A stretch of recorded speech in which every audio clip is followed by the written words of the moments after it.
Meus amados, nós vamos dar continuidade à nossa série de mensagens que tem como título o Evangelho Esquecido, o poder de Deus para a salvação do homem, segundo Paulo, em Romanos, para a salvação de todo aquele que crê. O nosso texto inspirativo é Gálatas capítulo 1, versículo de 6 a 9. Gálatas capítulo 1, versículo de 6 ao 9, que diz assim, o apóstolo Paulo diz assim: admiro-me de que vocês já estejam abandonando tão rapidamente aquele que os chamou pela graça de Cristo para seguirem outro evangelho que, na realidade, não é o evangelho. O que ocorre é que algumas pessoas o estão perturbando, querendo perverter o evangelho de Cristo. Mas ainda que nós, ou um anjo do céu, pregue um evangelho diferente daquele que lhes pregamos, que seja amaldiçoado. Como já dissemos, agora repito, se alguém lhes anuncia um evangelho diferente daquele que já receberam, que seja amaldiçoado. Amém? Vamos orar ao Senhor nesse instante. Deus amado, em nome de Jesus, nós queremos pedir a Tua misericórdia, Deus, sobre nós. Deus, derrama a Tua misericórdia sobre mim. Tu sabes, Deus, que não de mim mesmo não sou digno de estar aqui. Tu sabes, Deus, das minhas imperfeições, das minhas limitações, e se não fosse o Senhor, não poderia estar aqui. Deus, que em nome de Jesus o Senhor me use como instrumento e que apesar de mim, o Senhor toque o coração e a mente de cada pessoa presente nesse lugar. Deus, que cada coração e cada mente esteja aberto, receptivo para ouvir a Tua palavra. E que em nome de Jesus, Deus, se há porventura alguém no nosso meio que ainda está cego espiritualmente, que os seus olhos venham se abrir nessa noite para enxergar a Tua verdade e para serem atraídos para Ti. Deus, em nome de Jesus, nós consagramos a Ti esse tempo e damos toda a liberdade ao Teu Espírito Santo para falar conosco da forma que Ele quiser, no tom que Ele quiser, o que Ele quiser falar, porque sabemos, Deus, que Tu sabes tudo aquilo que nós precisamos ouvir. E é assim que nós Te oramos e já Te agradecemos em nome de Jesus. Amém. Amém, irmãos? Agora melhorou. Então, o Evangelho Esquecido.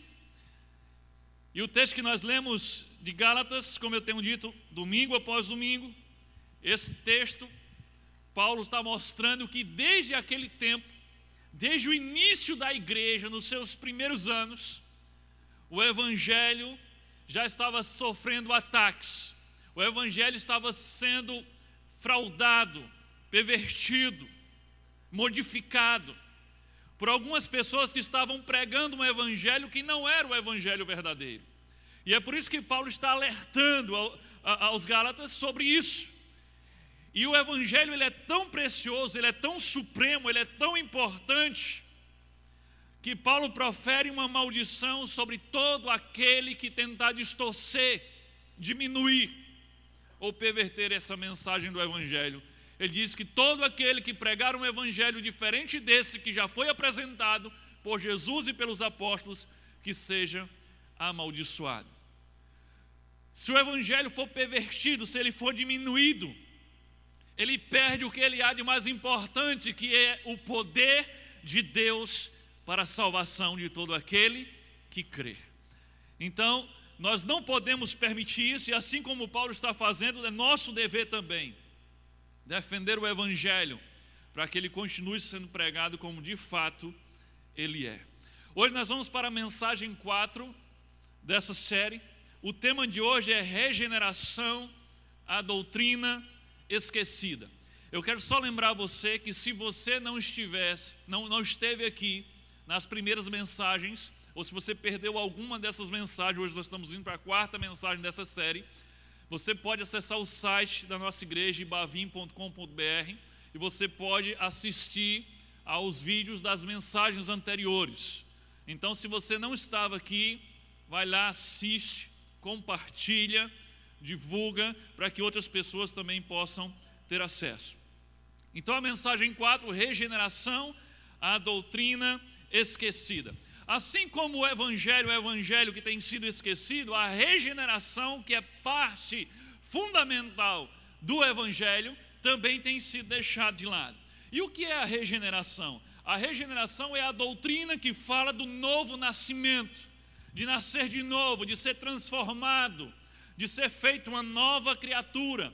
Esse novo nascimento do qual trata a regeneração é aquele que sem o qual ninguém poderá ver ou entrar no reino dos céus. É o que diz João, capítulo 3, versículo 3. Jesus conversando com Nicodemos, ele afirma, diz o seguinte: em resposta, Jesus declarou: digo-lhe a verdade, ninguém pode ver o reino de Deus se não nascer de novo. Repito o que Paulo diz: ninguém pode ver o reino de Deus se não nascer de novo. Observe que Paulo está dizendo aqui é ninguém, não há exceção.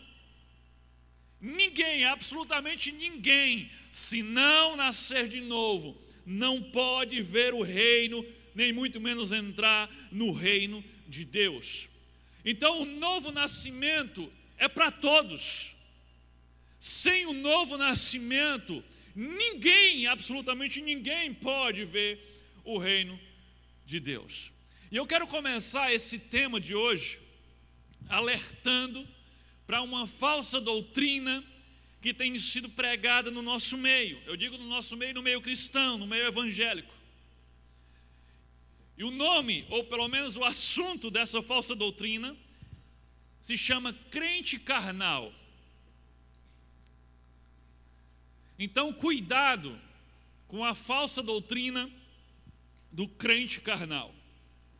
O que é essa doutrina? É um ensinamento perigoso que tem estado presente no meio da igreja, que diz que a regeneração, o novo nascimento, não é exatamente para todos, mas tem alguns que nunca passarão por essa regeneração, embora sejam salvos. Então, o que seria um crente carnal? Aí no PowerPoint tem. O que seria um crente carnal? Segundo essa falsa doutrina, é uma categoria inferior de cristão, que embora esteja salvo, nunca cresce, nunca apresenta frutos. São crentes que mantêm um comportamento similar ao do incrédulo por toda a vida. Então olha o que diz essa falsa doutrina, que alguns andam ensinando por aí. É que alguns podem se conformar, porque você é crente carnal, ou aquele é um crente carnal. E o que é um crente carnal, segundo essa falsa doutrina? São alguns crentes de uma categoria inferior, mas são salvos. Porém, você não consegue encontrar nenhum fruto nele. Não há regeneração. Ele age assim como um não crente, por toda a vida. Mas ele é salvo, mas ele é um crente carnal. Seria uma terceira categoria de pessoas, e esse é o problema dessa falsa doutrina. Ele diz que o crente carnal é a terceira categoria de pessoas. A primeira é o ímpio, o homem natural, o homem sem Deus, que a Bíblia fala. O segundo nessa teoria, nessa heresia, mais precisamente, seria o crente carnal. E quem é esse crente carnal? É aquele que aceitou Jesus como seu Salvador, mas ainda não conseguiu e nunca conseguirá se submeter a Ele como Senhor, mas o aceitou como Salvador. E a terceira categoria seria o crente espiritual, que é submisso ao senhorio de Cristo. Ele não só aceitou o Cristo como Salvador, mas também como Senhor da sua vida. Então teriam três categorias de pessoas: o ímpio, o homem natural; o segundo seria o crente carnal, que nunca vai se submeter ao senhorio de Cristo, mas está salvo; e o terceiro, que seria o crente espiritual, aquele que se submete ao senhorio de Cristo. Essa compreensão de crente carnal como uma terceira categoria de pessoas, ou uma segunda categoria inferior de cristão, é uma interpretação superficial das palavras do apóstolo Paulo em 1 Coríntios 3, de 1 a 4. Daqui a pouco eu vou falar sobre esse texto. mas ela foi popularizada das notas de rodapé de uma famosa Bíblia chamada Scofield. Tem até a imagem dela aí. Eu não estou dizendo que essa Bíblia é ruim, eu não estou dizendo que tudo que ela tem nas suas notas de rodapé é ruim, eu estou dizendo que nesse texto, ele interpreta dizendo que Paulo está afirmando em 1 Coríntios 3, de 1 a 4, que existem 3 categorias de pessoas: o homem natural, o crente carnal e o crente espiritual.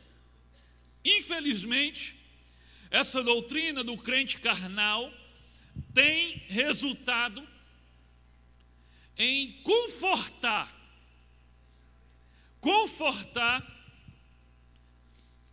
aqueles que,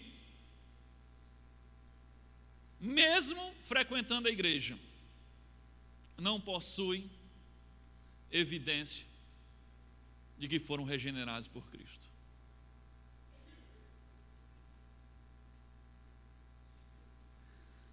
Então, essa falsa doutrina do crente carnal, ela tem como resultado prático confortar indevidamente aqueles que, mesmo frequentando a igreja, não possuem evidências de terem sido regenerados por Cristo.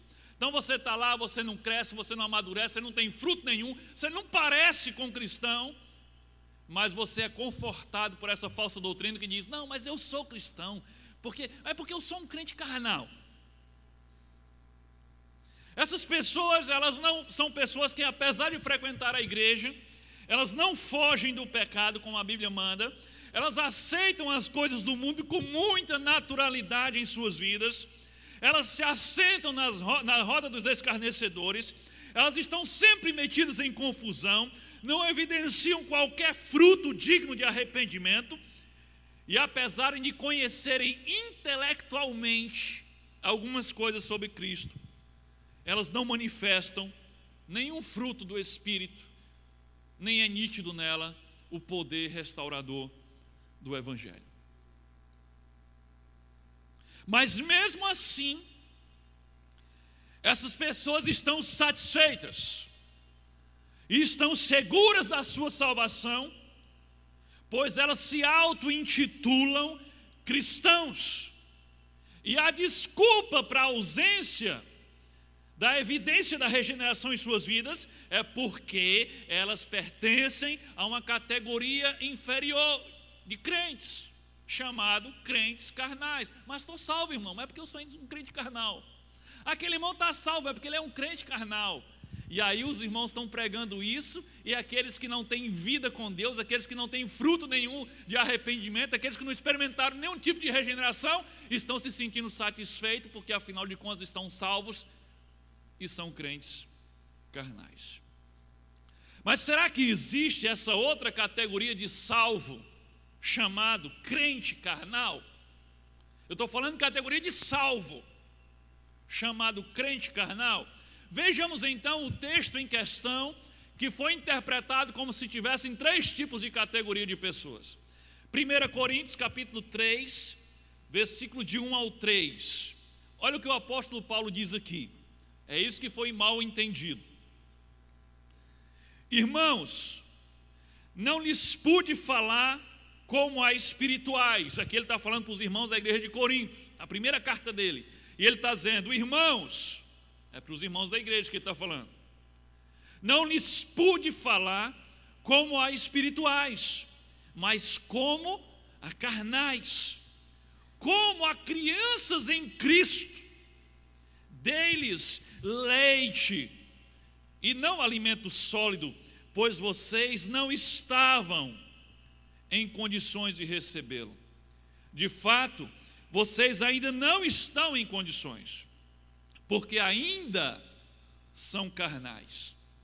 Porque visto que há inveja e divisão entre vocês, não estão sendo carnais e agindo como mundanos? Então essa repreensão que Paulo escreve aos irmãos da igreja de Corinto foi entendido como se Paulo estivesse dizendo: tem uma categoria de crente que é chamado crente carnal, que vai agir como o mundo pelo resto da vida e nunca vai se ajeitar. Será que esse texto dá margem para isso? Absolutamente não. Paulo não está dizendo aqui que esses irmãos da igreja de Corinto são uma segunda categoria de cristãos. O que Paulo está falando aqui é que eles ainda ainda estavam se comportando como carnais e como mundanos e como crianças em Cristo. Paulo está falando que eles ainda estão assim, e não que eles estariam assim pelo resto de suas vidas, porque são crentes carnais. Paulo não está falando aqui de categorias de crentes. O que Paulo está falando aqui é de estágio de crescimento. Paulo está advertindo veementemente que aqueles irmãos precisam crescer, pois ainda, segundo Paulo, estão crianças, estão num estágio muito inicial de sua fé, e já deveriam, pelo que Paulo fala, já deveriam estar adiantados. Paulo diz que eles ainda são crianças, mas deveriam ser adultos em Cristo. Paulo diz que eles ainda precisavam tomar leite espiritual, enquanto já deveriam estar comendo alimento sólido. Paulo diz que eles ainda são carnais, enquanto já deveriam ser espirituais. Paulo não está nem um pouco satisfeito, conformado com a situação daqueles irmãos de Corinto, para você entender que ele está dizendo que eles são carnais mesmo, é outra categoria, não tem problema, eles são salvos. Não, Paulo não está nem um pouco satisfeito e conformado com a falta de crescimento daqueles irmãos de Corinto, porque afinal de contas, eles tinham que crescer, é o que Paulo está dizendo. Paulo os exorta categoricamente que eles devem crescer, devem agir como espirituais, devem deixar de ser carnais, devem deixar de ser crianças. Paulo está exortando veementemente que eles cresçam, que eles amadureçam, que eles produzam frutos. Como é que pode se entender que Paulo está falando de uma categoria que está salva e todo mundo vai se conformar porque existe essa categoria e pronto? Então, cristãos podem viver de maneira mundana e carnal por todos os dias de sua vida? Absolutamente não. Claro que não. Não pode. Por quê?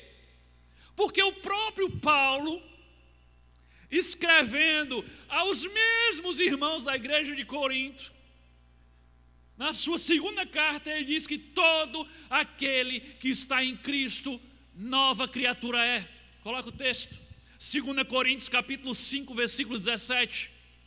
Assim que, se alguém está em Cristo, nova criatura é. As coisas velhas já passaram, eis que tudo se fez novo. É o mesmo Paulo falando à mesma igreja. Como é que ele estava dizendo lá que a gente pode se conformar com um crente que não cresce, com um crente que não é transformado, com um crente que vive na carne, se agora o mesmo Paulo está dizendo, todo aquele que está em Cristo é nova criatura, as coisas velhas ficaram para trás, tudo se faz novo. Sabe como é que você entende um texto da Bíblia quando ele não é exatamente tão claro quanto você queria? Você não vai inventar o que Paulo está dizendo.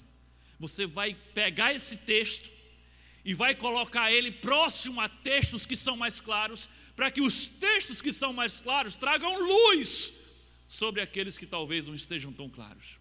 Então, quando você pega o texto de 1 Coríntios e você coloca ele debaixo da luz de 2 Coríntios 5,17, você percebe que nunca Paulo quis dizer que tem uma categoria de crente que nunca cresce, que nunca amadurece, que nunca dá fruto, mas que estão salvos e está bom assim. Claro que não. Então não existe esse tipo de crente carnal que estão ensinando por aí. E o que existe sim é crente que ainda está no seu estágio inicial de crescimento. O que existe são crentes que estão retardados no seu crescimento espiritual, que já deveriam ser adultos e ainda estão agindo como crianças. Já tem 10, 20 anos e estão usando fraldas espirituais ainda. É isso que Paulo está dizendo. Crentes que ainda estão no seu estágio inicial e cujos frutos espirituais ainda não são aparentes. E aqui a gente pode pensar em dois tipos. Tem aqueles que já deveriam, como aqueles que Paulo estava repreendendo, já deveriam ter frutos aparentes, já deveriam ser espirituais, já deveriam ser adultos na fé, mas ainda não são. e tem aqueles que ainda não deu tempo. Os frutos ainda não estão aparentes, mas já há crescimento. E está vendo de dentro para fora. Se você é um novo convertido, alguém que acabou de começar um relacionamento com Cristo, pode ser que ninguém esteja vendo os frutos ainda, mas você sabe que existe uma obra de Deus acontecendo dentro de você nesse exato momento. Você sabe que tem transformação, e os primeiros frutos são de dentro para fora. É o arrependimento, a mudança de mentalidade, que daqui a pouco a gente vai falar mais sobre isso. Então todo galho leva algum tempo até dar os seus primeiros frutos.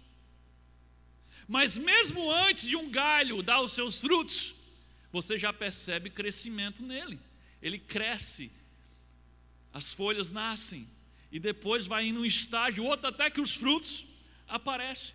Sabe, nós, na nossa limitação, podemos confundir algum galho. Por que eu estou falando de galho? Porque Jesus disse que ele é a videira e nós somos os ramos, os galhos. Sabe, nós, na nossa limitação, nós podemos olhar para alguns galhos dessa videira e dizer, esse aqui é estéril, ele não dá fruto nenhum. Esse aqui é estéril, ele não dá fruto. E de repente não é isso, de repente é um galho que ainda está em fase de crescimento, e o crescimento é interno, e daqui a pouco o fruto vai aparecer para todo mundo ver. Mas de repente realmente é um galho estéril que está ali, ó, e nada de fruto. Nós podemos confundir, mas deixa eu dizer uma coisa para você, Jesus não confunde. Jesus nunca vai confundir um galho estéril com um galho que está em fase de crescimento, que está ligado a ele. Ele sabe exatamente quem é quem. E sabe, você lembra o que é que ele disse que faria, ou o que aconteceria com os galhos que não dão frutos? João 15, 2. Aliás, João 15, 2, né? Todo ramo que estando em mim não dá fruto, ele corta. E todo que dá fruto, ele poda, para que dê mais fruto ainda. Então, se há algum ramo que está ligado nele, que é estéril, não dá fruto, ele diz, corta. Agora, pega isso que Jesus está falando e tenta adaptar para aquela falsa doutrina herética de que tem crente carnal que nunca vai dar fruto, mas está salvo. Jesus disse, o que é que acontece com alguém que está ligado a ele e não dá fruto? Ele corta. E se você ler João 15 todo, você vai ver que ele corta e esse galho vai secar e vai ser lançado no fogo. E aquele fogo representa a condenação. Então não há isso. É por isso que Paulo manda os mesmos irmãos de Corinto checar se realmente eles estão na fé. E isso serve para todos nós. 2 Coríntios capítulo 13, versículo 5. Ele diz assim: examinem-se para ver se vocês estão na fé. Em outras palavras, vocês são crentes de verdade. Provem-se a si mesmos. Não percebem que Cristo está em vocês? A não ser que tenham sido reprovados. Então, se Cristo habita em você, vocês vão perceber isso. Agora, se vocês foram reprovados, vocês não têm como perceber Cristo, porque Ele não estará em você. Então, olha o que Paulo está ensinando. A gente deve checar a nós mesmos, examinar a nós mesmos, para saber se de fato estamos na fé, para saber se de fato Cristo habita em nós. O problema é que a igreja dos nossos dias, ela tem reduzido o evangelho, retirando dele parte da sua principal mensagem, que é a regeneração. A regeneração é a principal evidência de que fomos salvos. A regeneração é a principal evidência de que nós fomos alcançados pela graça salvadora de Deus. Fomos transformados na nossa mente, no nosso coração e na nossa conduta. Esse é o principal fruto que prova que nós de fato estamos na fé, como Paulo fala. Mas isso tem sido deixado de lado. Isso tem sido deixado de ser pregado. A igreja dos nossos dias, ela reduziu tanto o evangelho de Jesus, que ultimamente ser crente ou ser cristão ou ser discípulo foi reduzido a simplesmente uma decisão que você toma em 2, 3 minutos. Você sabe que o seu pecado que é pecador? Sei. Você quer Jesus Cristo resolver? Quero. Jesus entra no meu coração, tá, em nome de Jesus, amém. Pronto, você agora é cristão. Pronto, pode ir embora. Pode fazer o que você quiser da sua vida. Você agora é cristão. Reduzimos o evangelho somente a isso. Nós trocamos o que eu falei na primeira mensagem. Nós trocamos a evidência da regeneração pela evidência da decisão. Você tomou uma decisão? Tomei, então você está salvo. E a regeneração? E aí nós começamos a inverter tantas coisas, que hoje as pessoas acham que se um dia ela não levantou a mão numa igreja e veio lá na frente, ela não é discípulo de Jesus. Elas não se sentem discípulos, elas não fizeram isso. Hoje mesmo uma pessoa, não vou dizer quem é, também não lembro o nome, mas hoje mesmo uma pessoa me procurou com essa dúvida: pastor, estou aqui já há tanto tempo, né, já fiz minha decisão, tudo, mas eu nunca levantei a mão, não fui lá na frente. E aí eu tenho que fazer isso? Eu disse: não, você não tem que fazer isso. A gente inverteu tantas coisas que isso se tornou a porta de entrada no céu. Aí você diz: pastor, mas por que a gente faz isso aqui na igreja? Você deve estar perguntando isso, né? Por que as pessoas levantam a mão e são convidadas para vir à frente? É importante você entender por que nós fazemos isso. Nós convidamos as pessoas para levantar a mão e vir aqui na frente quando elas fazem uma decisão por Cristo.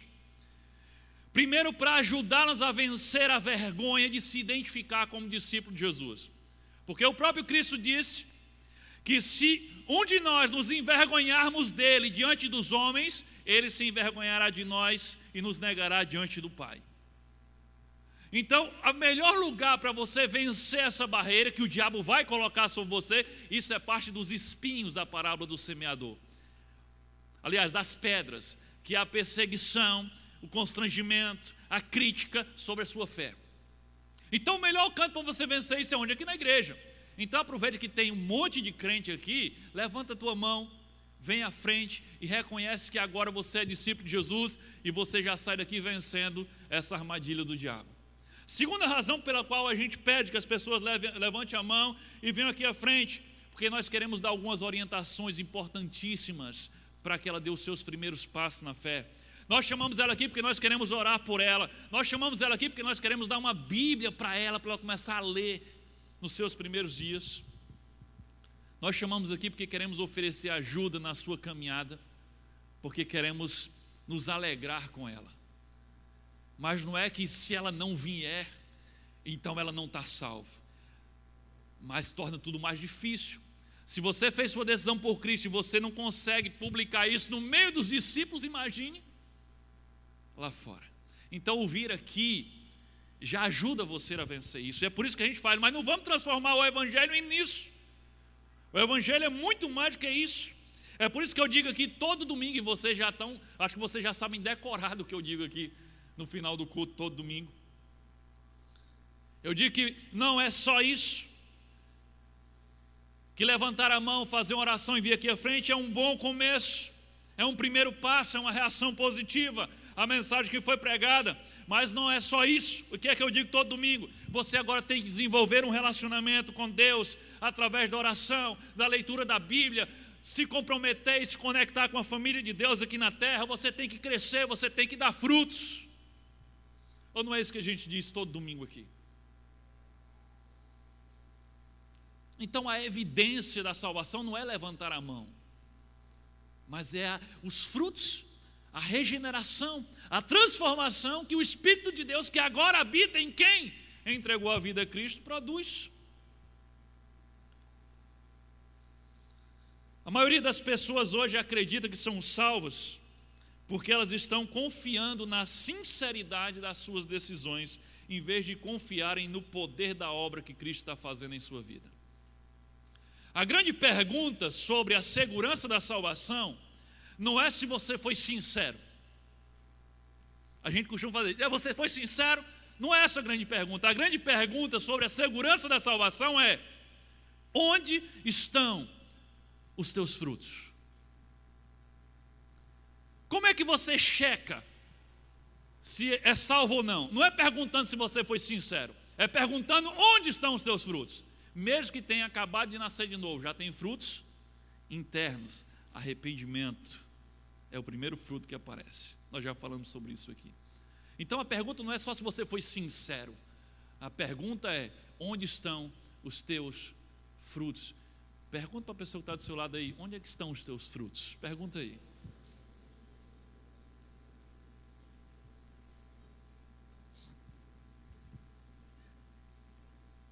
Deixa eu dizer uma coisa importante, mais chocante. Nem todos os que frequentam a igreja estão realmente salvos. É por isso que Paulo diz: examine-se para saber se vocês estão na fé. Não se confiem não, porque vocês estão frequentando a igreja, não. Nem todos os que frequentam a igreja estão realmente salvos. Nem todos os que uma vez disseram sim para Jesus estão realmente seguindo a Jesus. Onde é que a gente vê um exemplo clássico disso? Na primeira igreja cristã da história. Eu não estou falando da igreja de Atos, eu estou falando dos 12, que eram liderados e pastoreados pelo próprio Cristo. Ali tinha 12 homens que disseram sim para Jesus quando Jesus os convidou, não é verdade? Mas todos os 12 estavam salvos. Você lembra que tem um que se perdeu? Aquele Judas, ele disse sim para Jesus no início, mas o que aconteceu? No final, ele se perdeu. Na igreja pastoreada pelo próprio Cristo, que só tinha 12 membros, um não estava salvo. Então como é que você pode olhar para uma igreja desse tamanho aqui e dizer que todos estão salvos? A probabilidade é muito grande que tenha pessoas aqui que não estão salvas. E é por isso que Paulo diz: acorde, examine-se a si mesmo. Não olha a vida do outro, não. Olha a sua vida, para ver se você está na fé mesmo. O que nos torna discípulos de verdade não é dizer sim para Jesus uma vez. O que nos torna discípulos de Jesus é dizer sim para Jesus todos os dias. Você entende isso? O que torna você discípulo não é porque há 3 anos atrás, há 5 anos atrás, há 2 meses você disse sim para Jesus em uma oração. Não, o que torna você discípulo de Jesus é se você continua dizendo sim para Ele desde aquele dia, todos os dias da sua vida. Judas disse sim para Jesus no início, mas ele passou o resto do seu tempo dizendo não para Jesus. E é por isso que ele se perdeu no final. Bem, tudo isso foi a introdução da mensagem de hoje. A pergunta que vamos responder hoje é a seguinte: quais as evidências da obra de regeneração de Cristo em nós? Quais são as evidências da obra de regeneração de Cristo em nós? Pegue seu esboço aí e você já pode preencher.